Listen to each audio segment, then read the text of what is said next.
Alright, so this is my review for X-Men Season 1, which is one of the graphic novels that they released to compete with DC's New 52. If anybody out there tries to deny it, bullshit. This is part of Marvel and DC's anything you can do, I can do better routine.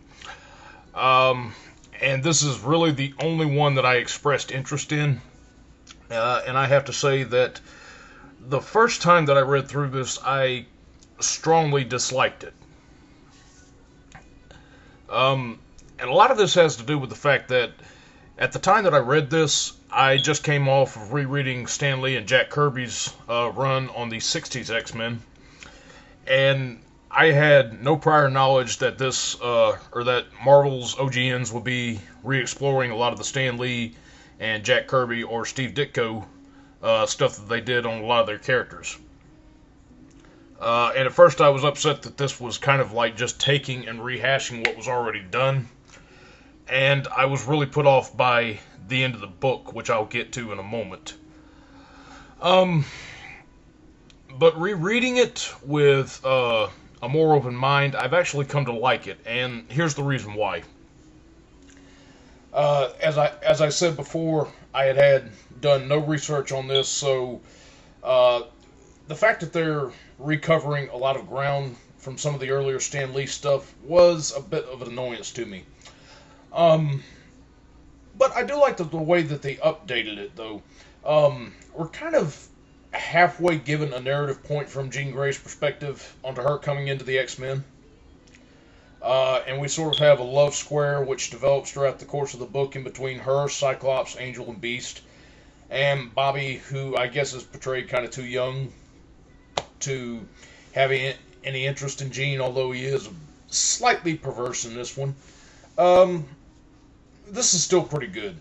Unfortunately, the romance doesn't dominate the book.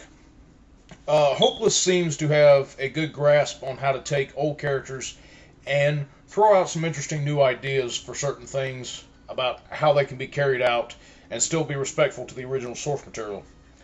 Um, this is, in every sense of the word, a repackaging of the 60s X-Men, but he does really well with the characters in this book.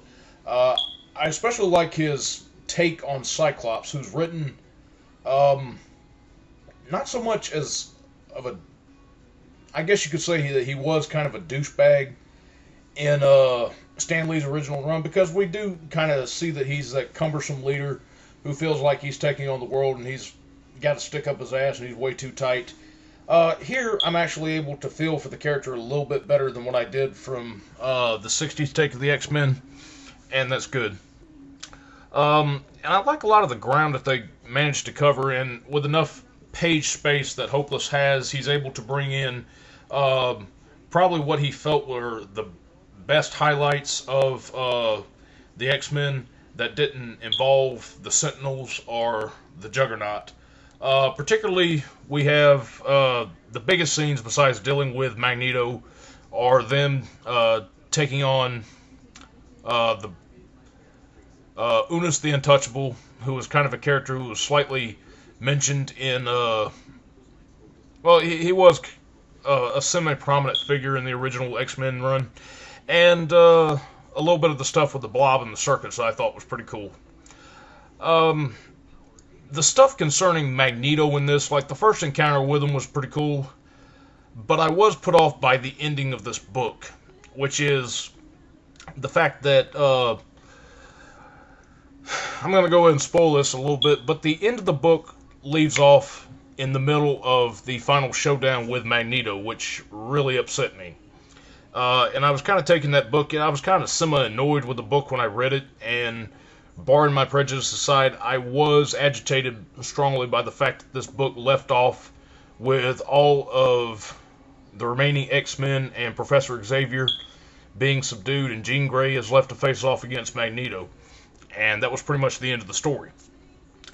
But looking back on it, I kind of see, like, if this does well enough to get a continuance to it, maybe they might resolve that, or it's just kind of saying that, you know, with the circumstances being the way that they were in the story, because there's kind of this interesting scene where Magneto actually took Charles out of his wheelchair and bound him above the fireplace, and actually put his helmet down on Xavier's head. So, like, you know, the thing about Magneto's helmet is designed to keep Xavier from invading his mind. Hopeless actually took the idea that, hey, maybe this could work the other way around, so if he puts the helmet on the telepath's head, he won't be able to get into his mind. But I think that the way that he ended this might be a little bit better, in the sense that if Jean and Magneto are facing off against each other, then the battle might be pretty much decided. I don't know, but it's... I actually wound up enjoying this the second time over. If you're looking to get into X-Men, you know, and you don't want to be bogged down by continuity, usually I recommend people go with God Loves, Man Kills first as sort of the best grounded into getting into the X-Men. But as far as it goes with the Marvel Season 1s, this one being the only one that I've read so far, if you want to get a grasp of the X-Men without Wolverine, and just kind of focus on the original 5, I definitely say that this would be a really good place to start on it. So, you know, go check this out. And that's really all I've got to say about it.